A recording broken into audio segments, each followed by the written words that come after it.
네, 민주당 순회 경선 첫날에 이어서 둘째 날인 오늘도 이재명 후보의 압승으로 마무리됐습니다.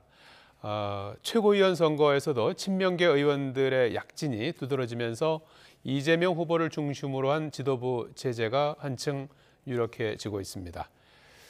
비대위 전환을 공식화한 국민의힘은 내일 모레죠, 9일 전국위 투표를 거쳐서 비대위 출범을 확정짓게 됩니다. 하지만 이준석 대표 돌아오는 토요일에 기자회견을 하겠다고 예고를 했습니다. 반격이 예고되면서 또 한 차례 경랑이 예상됩니다. 여야 내부의 당권 경쟁 소식 그리고 갈등 상황 두 분과 함께 정리해 보겠습니다. 서성교 건국대 초빙 교수, 이강윤 한국사회여론연구소장 두 분 모셨습니다. 안녕하십니까? 안녕하세요. 자, 이 소장님께 좀 여쭤봐야 될 것 같은데 민주당 순회 경선 소식부터 좀 알아봐야 될 것 같아요. 이번 주 이제 첫 주차 어제와 오늘 이틀에 걸쳐서 민주당 지도부 선출을 위한 지역 순회 경선이 있었고요. 이재명 후보가 예상대로 압도적인 승리를 이어갔습니다. 뭐 사실상 독주를 이제 하고 있다, 초반에 독주를 하고 있다 이런 평가가 나오고 있는데, 그래서 어대명 뭐 어차피 대표는 이재명, 여기서 한 걸음 더 나와서 확실히 대표는 이재명 이런 비유까지 나왔는데요. 확대명이라면서요? 확대명이라고 하대요. 예. 어떻게 보셨습니까? 예상하셨습니까? 예상했는데 예. 파격적입니다. 예. 파죽지세라고도 할 수 있고, 앞으로 남은 지역도 지금 많이 남았죠, 지금. 네, 많이 남긴 예. 초반인데 두 번의 성적표가 공개가 됐는데 예. 이 정도면은 앞에 승부를 예측하기는 그렇게 크게 어렵진 않을 것 같고요. 예. 2, 3위권과 너무 차이가 크게 나니까 일부에서 얘기 계속 제기됐던 2, 3위 간의 후보 단일화 이런 것도 가능성도 그렇게 높아 보이지 않지만 설령된다고 해도 예상 효과, 기대 효과 이런 것들 크지 않지 않을까. 그리고 뭐 어대명을 지나서 확대명이라는데 일단은 그 분위기로 가는 것 같습니다. 예. 대세라고 할까요? 예. 지금 이 단일화 논의가 이제 크게 진전은 없는 것 같고요. 약간 좀 단일화 쪽에 이제 좀 온도차 뭐가 좀 있는 것 같아요. 박용진 후보 같은 경우에는 좀 했으면 하는 것 같고, 강훈식 후보는 뭐 약간은 좀 느긋한 그런 입장인 것 같은데, 단일화 가능성에 대해서 어떻게 보십니까? 뭐 지금 추세면은 단일화 굉장히 어렵지 않을까 보여집니다. 왜냐하면 어제 오늘 발표된 누적 그 득표 수가 이재명 후보가 74.1%거든요. 예. 나머지 두 후보를 합치면은 25%입니다. 그 두 후보를 합쳐도 3분의 1밖에 안 되거든요. 예. 이런 상황에서 후보 단일화를 해서 시너지 효과를 내서 이재명 후보를 이길 수 있느냐? 뭐 승리 가능성이 없다고 보여지고 있고요. 예. 그다음 두 번째로 단일화를 하려 그러면 패배를 하더라도 단일화를 위한 분명한 명분이 있어야 되는데 예.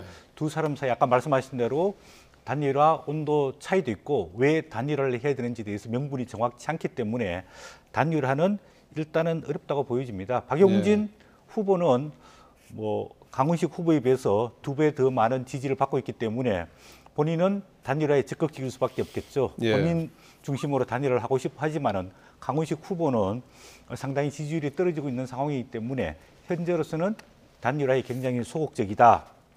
그렇게 보여지고 있고, 예. 이 뭐 2위, 3위 두 후보는 이번에 전당대회의 의미를 꼭 당선이라기보다는 앞으로 차세대 주자로서의 어떻게 역할을 매김할 것이냐, 또 본인들이 생각하고 있는 민주당의 비전과 가치와 정책 어떻게 차별화시켜서 본인을 부각시킬 것이냐, 이런 데 좀 포인트를 두는 게 바람직스럽지 않을까 보여집니다. 예, 단일화는 뭐 실리도 없거니와 명분도 좀 없다 이런 말씀을 해주셨는데, 근데 이제 전당대회가 좀 이제 흥행에 좀 뭐 도움이 되는 쪽으로 가는 건 아닐까요? 뭐 제가 봤을 때는 뭐 아까 말씀하신 대로 의대명을 넘어서 확대명으로 갖고 있기 때문에 이러면 아마 민주당 전당대회 역대 최고의 득표율로 당선될 가능성이 저는 상당히 많다고 보여집니다. 왜냐하면 2020년 이낙연 전 대표가 당선될 때 60.77%로 당선이 됐거든요. 그런 측면을 봤을 때 이번에 이재명 후보가 아마 70% 넘어가지 않을까. 왜냐하면은 지난 대선 때 1615만 표를 받은 낙선한 후보로서는 최고의 득표를 했단 말이에요. 예. 그리고 현 윤석열 대통령과 0.73%밖에 차이가 안 났기 때문에 아직 민주당에서는 이재명 같은 대선 후보감이 없기 때문에 이번에 오히려 이재명 후보를 중심으로 민주당이 재편되는 그런 계기가 되지 않을까 저는 조심스럽게 예측해 봅니다. 예. 아마 이런 점도 있는 것 같아요. 최근 들어서 약 4주 내지 5주 동안 윤석열 현 대통령에 대한 지지율이 급락하고 있지 않습니까? 그리고 특별한 터닝 포인트의 모멘텀도 아직은 잡기가 쉽지 않은 상황이니까 이재명에게 투표했던 전통적 지지층들이 다시 조금 결집하는, 그래서 일테면 이재명 당대표 출마하는 이재명에게 이런 거 많이 물었었죠. 대선 패배에 일정 부분 책임 있는 거 아니냐.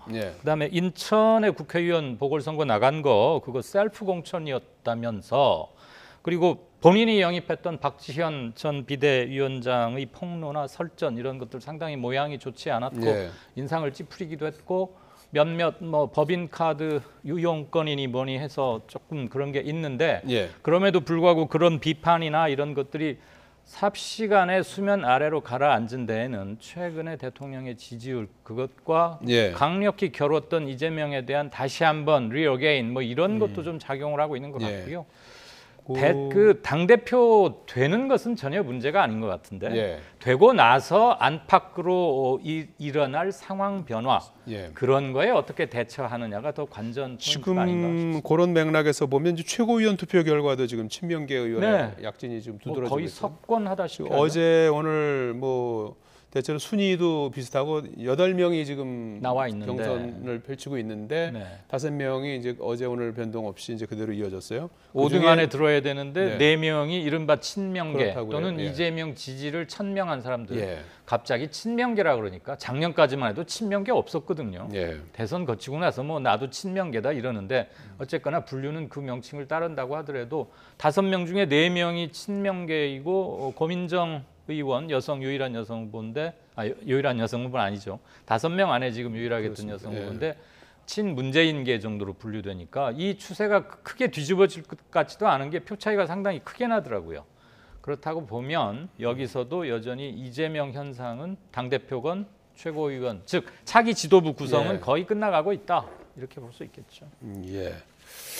아직 뭐 장담하기는 이르다는 시각 속에서 호남과 수도권이 남아 있긴 하지만 큰 뭐가 없다면 지금 그 8월 28일 전당대회까지 사이에 있는 이제 중요한 뭐 변수라면 변수가 될 수 있는 부분들이 이재명 후보를 둘러싼 그 의혹에 대한 수사가 이달 중순부터 순차적으로 결과가 발표될 것이라고 해요. 이런 부분은 어떤 영향을 미칠 거라고 보십니까? 수사 결과가 발표되기보다는 이재명 후보에 대한 제대로 된 수사가 시작된 것 아니냐 저는 그렇게 보여지고 있는데요. 아마 민주당 전당대회 과정에 또는 이재명 후보가 당대표 되고 난 다음에 경찰이나 검찰에서 이재명 의원을 소환하기가 굉장히 어렵지 않을까, 부담스럽지 않을까 그런 생각을 듭니다. 만약에 경찰과 검찰이 이재명 후보에 대해서 수사를 하고 처벌을 하려고 했으면은 전당대회 이전에 했었어야지. 이재명 후보가 경찰이나 검찰에 출두해서 본인이 조사를 제대로 받고 또 그에 대해서 뭐 법적 판단 처벌이 이루어질 거라고 보는데 지금은 제1야당 그것도 170에 가까운 과반이 넘는 절대적인 야당 대표 후보를 선출하는 전당대회 도중에 이재명 후보나 이재명 후보 부인을 수사하기는 굉장히 부담스럽지 않을까. 그리고 당 대표가 되고 나면 더 부담스럽다 이런 생각이 드는데 왜 경찰과 검찰이 빨리 수사를 조금 속도를 냈을지 않을까 그런 조금 아쉬움이 드는데요. 그동안에 보면은 이재명 후보 이제 뭐 사법 리스크라고 이야기해서 뭐 대장동, 백현동 개발에 관련된 의혹 문제, 또 성남 FC 후원 의혹 문제, 변호사비 대납 의혹 문제, 그다음에 부인인 김혜경 여사 경기도 법인카드 유용 의혹 문제, 최근에는 참고인이 경찰 조사를 받고 나서 극단적인 선택을 하게 됐죠. 그다음에 경기 도시공사 합숙소 전용 의혹 문제, 이런 여러 가지 의혹들이 작년부터 계속해서 고소 고발이 되고 또 수사가 이루어졌단 말이에요. 그런데 이런 수사를 마무리 짓기가 쉽지 않고 예. 또 부담스러워 보인다. 저는 그렇게 보입니다. 예. 지금 그 당내에서는 뭐 이런 부분들을 이제 염두에 두고 이제 당헌 80조? 네. 예. 이 뇌물과 불법 정치자금 수수 등으로 이제 부정부패 관련한 범죄 위반으로 기소된 당직자에 대해서 직무정지할 수 있는 이제 규정이 있는데 이 부분을 이제 개정하자 이제 이런 움직임이 있고 예.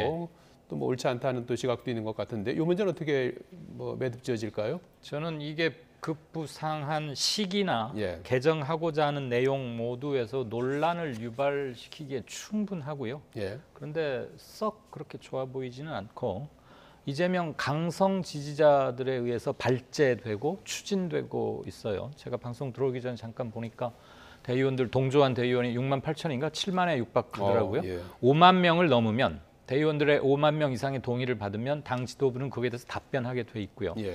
아마 부의는 할 수 있겠죠. 그런데 이게 조금 문제가 저는 좀 있다 싶은 게 예. 필요성은 알겠습니다. 그리고 이재명을 지키겠다는 사람들, 특히 수사 여러 갈래의 수사가 예상되는 국면에서 지키겠다는 심정은 충분히 이해가 가는데 완패로 끝났던 재작년에 이른바 4.7 재보선 서울 부산 시장 선거를 한번 보자고요. 예. 그때 민주당이 지금하고 비슷했어요. 당원 당규 바꿔가면서 소속당 후보 때문에 치러지는 보궐선거에는 책임을 진다는 의미에서 후보를 내지 않겠다. 이게 당원 당규였습니다. 네. 근데 그거 고쳐가면서 서울 부산에 냈죠. 박원순 그리고 오거돈 시장 후임 선거. 그 결과는 우리가 알다시피 민주당 전패가 시작된 그 첫 번째 선거가 됐습니다. 예. 그때도 논란이 좀 있었지만 강행을 했고요. 여론의 역풍을 맞았습니다. 지금 이른바 논란이 되는 민주당 당원 80조라는 것, 예. 뭐 부정부패 등 혐의가 있을 경우에는 바로 그러니까 기소를 당하면 그 순간 직무를 정지시키겠다.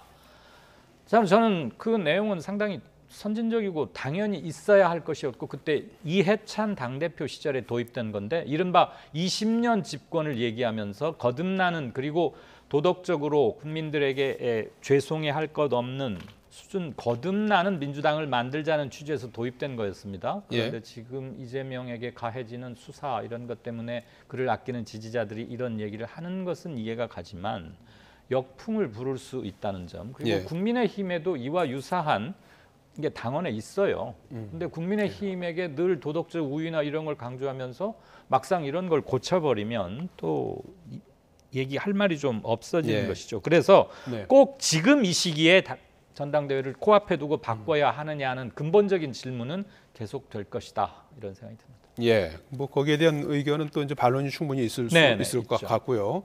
서 교수님 어떻게 보십니까? 이 민주당의 당원 개정 논란에 대해서요? 뭐 여러 가지 문제점을 지적할 수 있는데요. 예. 뭐 이 시점 과연 목적이 뭐냐 이런 측면에 봤을 때는 지금은 조금 부적절하다고 보여지고 있습니다. 우리나라의 정당이 시스템적으로 즉 당헌이란 말은 당을 운영하는 기본적인 원칙과 규칙을 정하고 있는 거거든요. 예. 당헌에 따라서 당이 운영되는 게 아니고 인물에 따라서 당이 운영되는 것 이거 큰 문제라고 보여지고 있는데 예. 예를 들자면 지금 국민의힘도 이제 윤석열 대표를 내쫓고 윤석열 대통령 정당화시키려고 하는 문제. 지금 민주당도 이렇게 가면은 이재명 정당화 되는데 거기에 대한 문제가 되는 것들을 당헌과 당규를 개정하겠다. 이 시점과 목적이 썩 좋지는 않거든요. 예. 근데 저는 이제 내용에 봤을 때는 뭐 불법 정치자금 수수라든지 뇌물이라든지 이런 걸로 기소되는 경우 기소라 하면 검찰이 판단해가지고 유죄라고 해서 재판에 넘기려고 하는 기소라고 하지 않습니까? 예. 근데 이런 경우에 법원에 가서는 사실상 1심 또는 대법원 최종 판결에서 무죄가 되는 경우가 굉장히 많거든요. 예. 그런 측면에서 이런 부분을 기소가 아니고 강훈식 의원이 제안을 했던데 최소한 법원에서 1심 판결 유죄가 날 경우에 1심. 직무를 예. 정지하는 이런 걸 조금 강화할 필요가 있지 않을까. 뭐 그런 측면 내용에서는 조금 동의하는 측면이 있습니다. 예, 알겠습니다. 자, 이제 국민의힘 얘기를 계속해서 해봐야 될 것 같습니다. 예, 지난 5일이죠. 금요일 국민의힘 상임전국위원회가 당 상황을 비상대책위 출범 조건에 해당하는 비상 상황으로 판단했는데요. 먼저 화면부터 보시겠습니다. 최고위원회가 해산되기 때문에 당대표의 직위도 사라지게 되는 것입니다. 누가 뭐 자의적으로 해석을 하고 이런 것이 아니고 당은 당규상에 그게 못 박혀 있는 겁니다. 비상대책위원장이 당 대표로서의 권한을 가지게 되는 겁니다. 자동적으로 이준석 대표도 제명이 된다라고 할까요? 예, 일사천리로 진행되고 있는 그런 국민의힘의 비대위 전환 과정인데요. 이제 마지막 관문이 남아 있죠. 모레 열리는 이제 전국위원회 700여 명의 그 위원들의 ARS 표결로 결론을 낸다고 하는데요. 일단 표결 결과는 통과 쪽으로 봐야 될까요? 전반적인 분위기나 흐름은 그렇게 가는 것 같아요. D-Day가 모레입니다. 근데 굉장히 오래 끌어왔고 국민들께서는 피로도를 많이 느끼실 것 같아요. 더군다나 집권하고 이전 정부와 어떻게 달라지겠노라고 철석같이 약속한 게 아직도 뭐 최근 일인 것 같은데 달라진 건 잘 실감은 못하겠고 국정 지지율은 많이 좀 떨어지고 있고 민생은 더 꼬여만 가고 이렇습니다. 일단은 그 이제 이준석 대표와 갈라서는 문제 또는 좀 더 정확히 표현하면 뭐 쫓아낸달까요? 아무튼 현재의 위치에서 이렇게 한 발짝 물러나게 하는 것, 좀 치워내는 것은 대통령의 의중도 뭐 이상하게 공개된 문자 메시지를 통해서 엿볼 수 있었고요. 당의 신주류를 형성하고 있는 이른바 윤핵관들의 공통적인 의견도 그러할 겁니다. 윤 대통령 입장에서는 아마 대선 기간 중에 이미 이준석 대표와는 같이 그리고 오래 가기 힘들겠다는 생각, 판단을 한 게 아닌가 싶습니다. 두 번의 가출 소동이 있었어요. 뭐 가출인지 뭔지 표현하기 좀 다릅니다만 대선 기간에 말씀하시는 그렇죠. 건가요? 그래서 뭐 두 번 뭐 밤에 울산에 가서 폭탄주도 마시고 이렇게 하고 그랬는데 그때마다 지지율은 현격하게 출렁였고 급히 빠졌고 이재명 후보에게 역전을 허용했던 때도 바로 그때하고 비슷하게 일치합니다. 그러면서 나를 굉장히 애매기는구나 당대표가. 대선 후보는 난데 저 친구는 왜 이렇게 자기 정치 이런 걸 좀 너무 심하게 하는 거 아닌가 라고 윤석열 후보는 생각했음직해요. 그런데 그가 결국 이겼고 대통령이 됐습니다. 그러면 일단은 대통령 중심제니까 그에게 파워 이런 게 쏠릴 것은 당연하고요. 그가 서령 오랫동안 정치를 해온 직업적 정치는 아니라 해도 우리나라의 정치 역학 구조상 뭐 그건 너무 당연한 것이고 그래서 아마 선을 긋고 같이 하지 않는 김종인 체제는 이미 한번 정리를 했고요. 그렇게 되면은 윤석열 이제 디자인대로 전국을 구성하는 것이죠. 이 과정에서 또 뭐 개인적인 불미스러운 그게 있지 않습니까? 일단은 뭐 수사 중징계를 이제 받은 부분이 있죠. 성상납 의혹 관련해서 증거인멸 의혹을 이제 사주했다. 그것 때문에 이제 뭐 6개월 정지 상태. 이지경에 온갖 그런 상황이죠. 일단 수사 결과는 안 나왔지만 그것만으로도 이준석 대표는 상당한 타격이 불가피했죠. 더군다나 젊은 정치인, 청년 정치인 이준석에게 걸었던 기대의 지점이 있으니까 그래서 일단은 그렇게 되어가는 것 같습니다. 뭐 이준석 대표로서는 뭐 가처분이나 법적 이런 걸 할 텐데 그 전망은 반반이라 그래요. 전문가들 얘기 들어보면 이후에 네. 그렇군요. 자, 지금 그 얘기는 조금 이따가 좀 더 저 이준석 대표의 어떤 그 뭐 여러 가지 이제 대응이라든지 기자회견도 한다고 하는 건 그건 조금 이따 좀 더 말씀해 주시고요. 지금 그 새로 출범할 비대위 성격에 대해서 의견이 이제 분분한 것 같고요. 그 성격과 비대위의 그 기간도 굉장히 또 쟁점이 될 것 같고요. 그렇습니다. 지금 비대위원장에는 주호영 의원이 유력하다면서요? 네. 뭐 지난번에 그 서병수 전당대 의장이 뭐 비대위원장으로는 뭐 5선 중진이 돼야 된다. 근데 국민의힘에서 이제 5선 중진이 총 6명 있는데 그 중에서 아마 맡을 수 있는 사람이 주호영 의원이 유일하지 않을까. 그래서 아마 주호영 비대위원장으로 분위기가 가는 것 같습니다. 문제는 이제 비대위원장은 선임이 되는데 이 비대위가 어떤 성격을 가질 거냐, 어떤 일을 할 거냐. 언제까지 할 거냐? 혁신형이냐, 관리형이냐, 예, 뭐 얘기. 관리형이라 하면 예. 단기간에 한 2, 3개월 동안에 비대위가 당 최고위를 대신해 가지고 당을 이끌고 전당대회를 준비하는 것을 말하는 거고요. 혁신형이라 하면 좀 시간이 걸리겠죠. 예. 한 5, 6개월 동안 당에 그러면 문제가 뭐 있는지, 예를 들자면 정강 정책의 문제, 인적인 문제, 공천 시스템의 문제 이런 것까지 포괄해서 다루게 되면은 이제 혁신위로 갈 수 있는데 지금 집권 여당이단 말이에요. 예. 집권 여당이 이렇게 5, 6개월 동안 계속해서 비상대책위원회를 가동하면서 불안정한 지도 체제를 가져갈 수 있을 것이냐? 그것도 약간 의문이고, 그러면 단기적으로 2, 3개월 만에 8월이면은 9월, 10월, 11월에 전당대회를 해야 되는데 그 시기에는 정기국회가 있단 말이에요. 예. 9월부터. 그다음 예. 10월 달에는 국정감사가 있고 중요한 법안 처리와 또 11월에 예산안 심사가 있기 때문에 이 중요한 시기에 여당이 전당대회를 개최해야 될 것이냐, 이런 좀 딜레마에 빠져 있다고 보여집니다. 예, 일단 뭐 무게 중심이라고 그럴까요? 약간 좀 현재로서는 그 5개월 이상 내년 초에 전대를 하는 쪽으로 가는 게 아니냐 하는 그 전망이 좀 우세한 것처럼 예, 보도가 되고 보통, 있는 것 같아요. 예.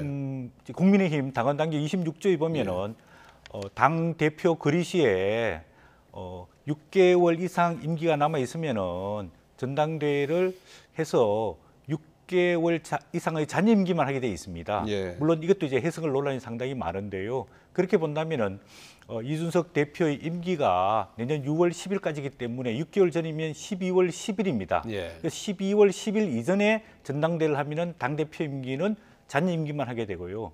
그 다음에 12월 10일 이후에 전당대회 가지고 새로운 대표가 선출이 되게 되면은 그 대표는 2년 임기의, 즉 2024년 총선 공천권을 가지는 대표가 되기 때문에 이 규정에 대한 해석도 논란이 될 수 있기 때문에 아무래도 정기국회 끝나고 내년 한 2월쯤에 전당대회를 하는 게 괜찮지 않을까. 그러면 지금 8월부터 내년 2월까지 비대위원회는 무슨 일을 할 것이냐, 예. 어떤 성격의 일을 할 것이냐, 이 문제도 성격 규정의 중요한 관건이라고 보여집니다. 예.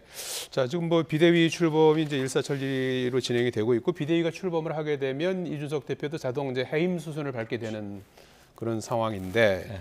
자, 이렇게 되면은 뭐 이준석 대표로서는 이제 정치적으로서 상당히 이제 굉장히 그 최대 민감한 위기에 놓였다고 할 수 있을까요? 그렇겠죠. 네, 대응할 수 있는 수단들이 어떤 게 있을까요?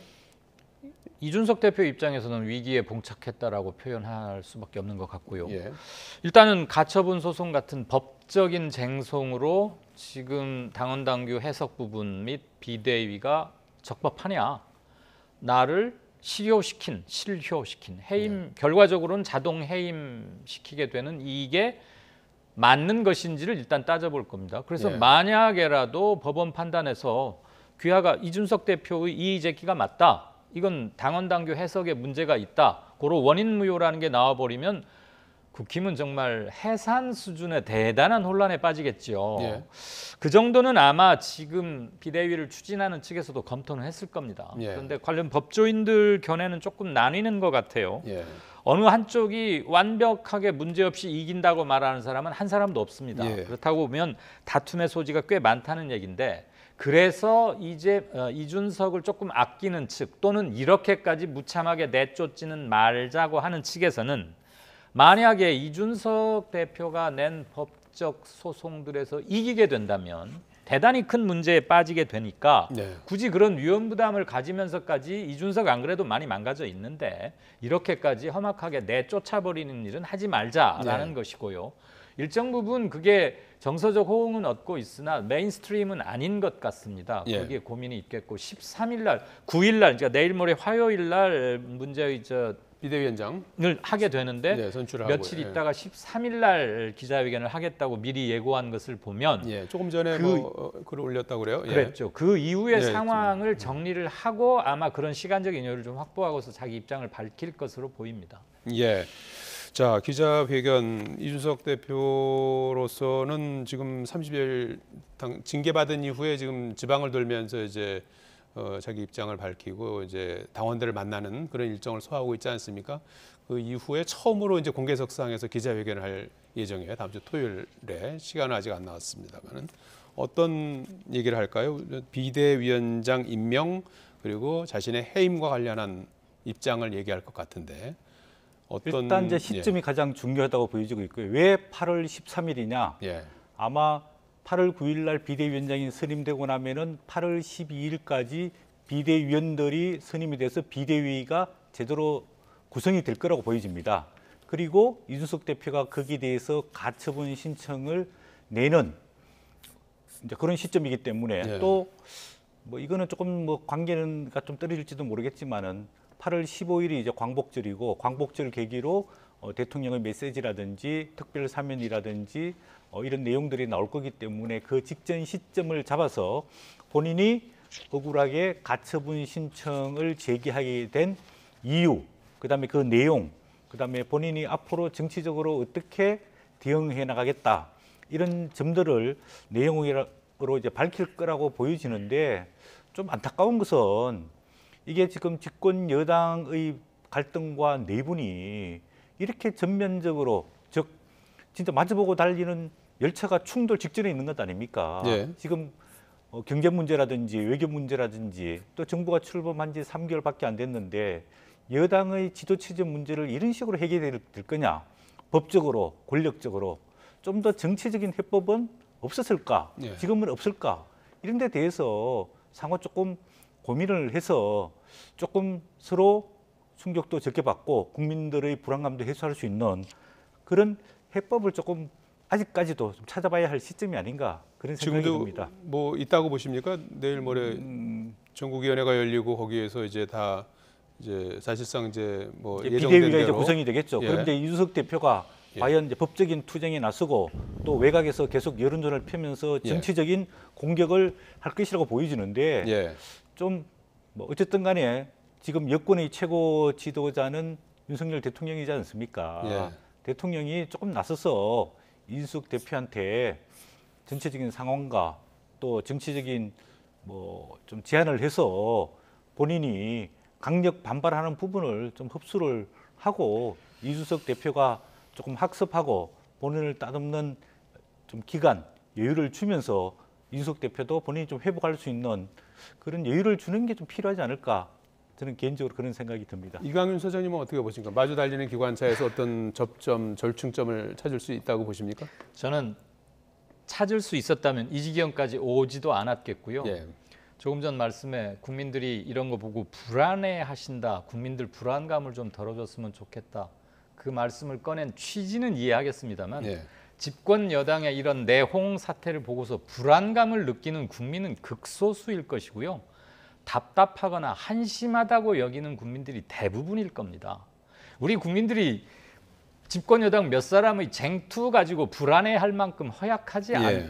않지요. 지금 상황은 도대체 당신들 집권한 세력 맞느냐, 국정을 담임할 운영할 상태가 돼 있느냐, 능력을 갖추고 있는가에 대한 근본적인 질문과 회의를 하는 것이고 꾸짖고 있습니다. 국민의힘 사람들 그거 깊이 알아들어야 됩니다. 지금 예. 저럴 때입니까? 나라 형편이 경제가 얼마나 어려운데 왜 이준석 대표니 뭐니 가지고 저러고 하고 있는지 국민들은 대단히 통탄스러워하고 계실 거예요. 예. 그리고 접점은 그렇게 많지 않아 보입니다. 네. 그렇군요. 지금 홍준표 시장 같은 경우에는 처음에는 좀 이준석 대표 입장을 좀 많이 좀 대변해 주는 것 같았는데 지금은 상당히 이제 거리 두는 쪽으로 전환한 것 같아요. 이 부분은 어떻게 보고 계십니까? 뭐 본인의 정치적인 목적이 뭔지는 모르겠지만 예. 본인은 대구시장이기 때문에 지금 경제가 어려운 대구시 발전을 위해 가지고 좀 더 집중적으로 노력할 필요가 있고 예. 중앙 정치에 이렇게 관여해서 본인이 해결하지 못할 일을 마치 해결할 듯이 이렇게 나서서 이야기하는 게 결국은 혼란만 가중시키고 상황만 악화시키는 것 아니냐. 저는 그런 판단이 네. 들고 그다음에 또 뭐 이준석 대표가 가처분 소송해봤자 소용이 없다. 당을 혼란스럽게 하고 분탕질을 한다. 이거는 본인이 이준석 입장에서 해결하려고 노력했다는 거를 무색하게 만드는 발언이거든요. 네. 이거는 한마디로 말해서 이준석 대표에게 대한 정치적인 공세에 불과하기 때문에 본인이 이런 뭐 이준석 대표에게 대한 정치적 공세를 통해서 얻을 뭐 정치적 이익이 뭐 일부는 있겠죠. 그러나 당의 중진이고 원로로서 해결을 하려면 끝까지 책임지고 해결을 하든지 아니면 해결하기가 어려울 것 같으면은 애초부터 본인이 안 나서고 중앙 정치권에서 해결할 수 있도록 맡겨두는 게 바람직스럽지 않았을까 그런 생각이 듭니다. 예. 자, 이런 가운데 또 대통령 지지율 이 소장님 앞서서도 이제 말씀하셨습니다만은 24%까지 주저앉은 그런 상황이고 지지율은 의미 없다던 대통령실도 비상에 좀 걸린 그런 네. 상황인 것 같아요. 네. 예. 갤럽 지금, 조사였죠. 오늘 나온 그 대통령실 관계자 말에 따르면 뭐 더 낮은 자세로 국민 뜻을 받들고 이를 국정에 반영하겠다는 뜻을 내일 휴가를 끝내고 이제 윤 대통령이 복귀하지 않습니까? 예. 그런 입장을 밝힐 것이다. 이런 전망도 나오고 있어요. 예, 저는 그런 게 조금 더 빨리 나왔어야 하고 예. 좀 더 겸손하게. 그 윤석열 대통령 하면 가장 먼저 떠오르는 게 청와대를 나와서 대통령실을 용산으로 이전한 이른바 용산 시대를 열었던 거 아닙니까? 예. 그때 일성이 용산으로 옮겨야 하는 이유 소통을 가장 크게 들었습니다. 그런데 정말 소통하겠다면 지지율이 이렇게 곤두박질 치기 전에 시그널을 좀 미리 귀를 열고 듣고 겸허하게 말을 하는 게 훨씬 더 필요했겠다. 태도에서 실망한 게 참 많거든요. 예. 이명박 정부 초기에 광우병 집회 때도 굉장히 지지율이 낮았습니다만 그때는 광우병 쇠고기라는 걸 가지고 굉장히 큰 이슈가 있었고 그게 전국을 뒤덮었기 때문에 그렇게까지 지지율이 떨어졌지만 지금은 뚜렷한 정책 가지고 찬반이 있거나 그런 게 아닌데도 떨어졌다는 것에 저는 더 문제의 심각성이 있다고 보고요. 예. 휴가 복귀하는 지점이니까 뭐 어느 정도 모멘텀은 되겠죠. 예. 만시지탄이지만 그렇게 하면 좋겠고 예. 아주 국민들께서 눈살 찌푸려 하는 몇몇 인사, 예. 뭐 청와대 대통령실이건 또는 장관 국무위원들이건 간에 몇몇 케이스는 대통령이 용단을 내리는 것도 민심을 조금 돌려보려고 애를 쓰는 것으로서는 의미 있지 않을까 그런 생각도 좀 갖게 됩니다. 아무튼 갤럽 조사로는 최저치 예. 국정 지지율 긍정이 24%를 기록했다고 지난주 후반에 나왔죠. 예. 참고로 저희는 내일 아침에 발표를 하는데 KSY. 네. 예. 지금 미리 말씀드릴 수는 없지만 아무튼 예. 하락 추세는 당분간 가고 있구나 그런 그렇군요. 건 예. 수 있습니다. 자, 이제 지지율을 반등시킬 수 있는 뭐 대책이라고 할까요? 이런 부분들에 대해서 이제 고민들을 좀 많이 그 대통령 주변에서는 하고 있을 것 같은데요. 오늘까지 이렇게 나온 얘기를 보면은 뭐 인적 쇄신 쪽은 아닌 것 같고 이제 경제가 워낙 이제 어려우니까 이제 민생 행보를 좀 더 강화할 것이다. 이제 이런 보도들이 나오고 있는데요. 어떤 대책들이 나올 수 있을까요? 과연 그런 대책으로서 지금 조금 떠나간 국민들의 민심과 지지도를 회복할 수 있을까? 예. 저는 상당히 좀 어렵지 않을까 이런 생각됩니다.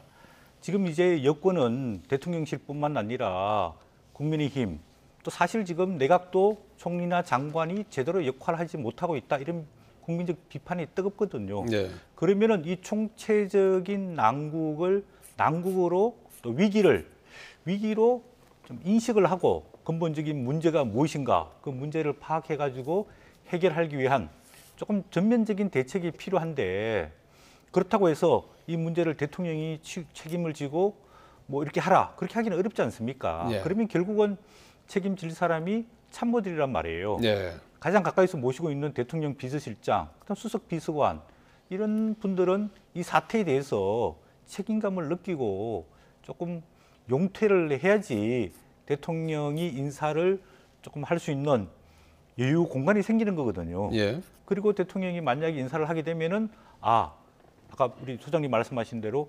대통령께서 국민의 민심에 귀를 기울이는구나 이런 신호도 보낼 수 있고 또 새롭게 좋은 대통령 비서실장이나 수석이 임명이 되면은 조금 카리스마 있게 대통령실도 정비를 하고 또 당과의 협력 관계, 또 야당과의 협력 관계, 또 정부에 대한 컨트롤 타워 이런 역할도 할 수 있는 거거든요. 예. 이런 측면에서 조금 인사는 제가 봤을 때 불가피한 것 아니냐 이런 생각이 듭니다. 물론 예. 윤석열 대통령 입장에 봤을 때는 취임한 지 지금 3개월밖에 안 됐고 그렇습니다. 또 예. 인사를 하라고 해가지고 바꾸게 되면은 본인의 책임을 인정하고 밀려 사게 되는 그런 부담감은 있지만은 다른 국정 운영 노선의 큰 변화, 정책 우선순위의 새로운 아젠다 설정 또는 정책의 재정비 이런 거 하기에는 굉장히 상황이 위급하거든요. 예. 그렇기 때문에 일단은 뭐 전면적인 인사가 불가피하면 일부분 인사를 통해서 조금 전환하는 그런 계기를 마련할 필요가 있다고 보입니다. 예, 일단 뭐 지금 뭐 앞서서도 이제 자막으로 나왔습니다만은 이제 참모들에게 분발을 촉구할 것이다 이런 내용을 봐서는 전면적인 인적 쇄신은 일단은 그 카드는 꺼내야 될지 않을 것 같은데 어느 정도의 어떤 인적 쇄신이 일어날지는 좀 더 봐야 되는 한번 그런 상황일 것 같아요. 믿고 쓰면 제법 오래 길게 간다면서요. 예. 그분 스타일이. 그러니까 예. 아마 큰 폭의 인사는 예. 아직은 기대하긴 힘들지만 예, 무언가 알겠습니다. 상징적인 조치는 필요한 예. 때가 아닌가.